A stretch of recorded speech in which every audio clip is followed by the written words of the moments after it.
Assalamualaikum warahmatullahi wabarakatuh. Di video kali ini kita akan belajar materi bab 2, memahami dan mencipta cerita fantasi. Mengidentifikasi unsur cerita fantasi. Narasi merupakan cerita fiksi yang berisi perkembangan kejadian atau peristiwa. Rangkaian peristiwa dalam cerita disebut alur. Rangkaian peristiwa dalam cerita digerakkan dengan hukum sebab akibat. Cerita berkembang dari tahap pengenalan, apa, siapa, dan di mana kejadian terjadi, timbulnya pertentangan, dan penyelesaian atau akhir cerita. Cerita fantasi adalah cerita fiksi bergenre fantasi, dunia imajinatif yang diciptakan penulis. Pada cerita fantasi, hal yang tidak mungkin dijadikan biasa. Tokoh dan latar diciptakan penulis tidak ada di dunia nyata atau modifikasi dunia nyata. Tema fantasi adalah magic, supranatural, atau futuristik.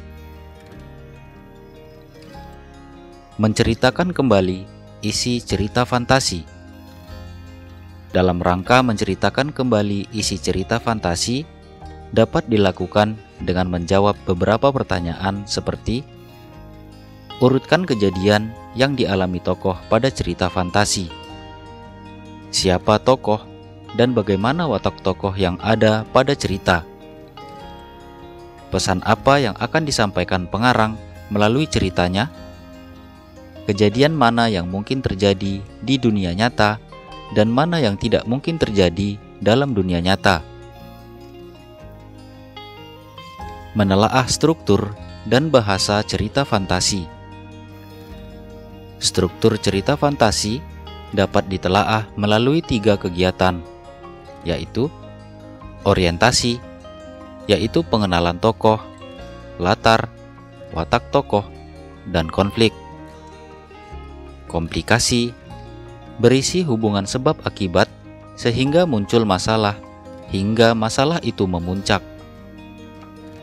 Resolusi, berisi penyelesaian masalah dari konflik yang terjadi.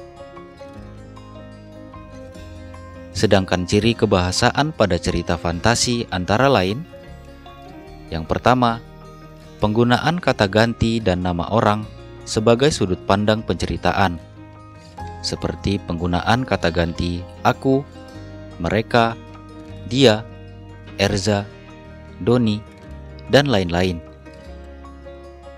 Yang kedua, penggunaan kata yang mencerap panca indera untuk deskripsi latar tempat, latar waktu, dan latar suasana.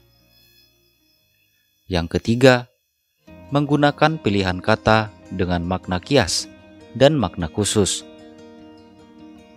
Yang keempat, kata sambung penanda urutan waktu atau konjungsi temporal.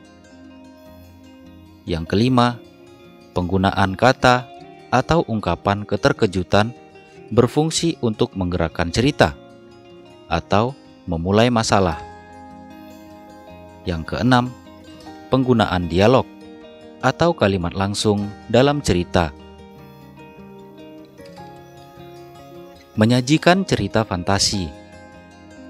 Hal-hal yang harus diperhatikan apabila akan menyajikan cerita fantasi adalah sebagai berikut.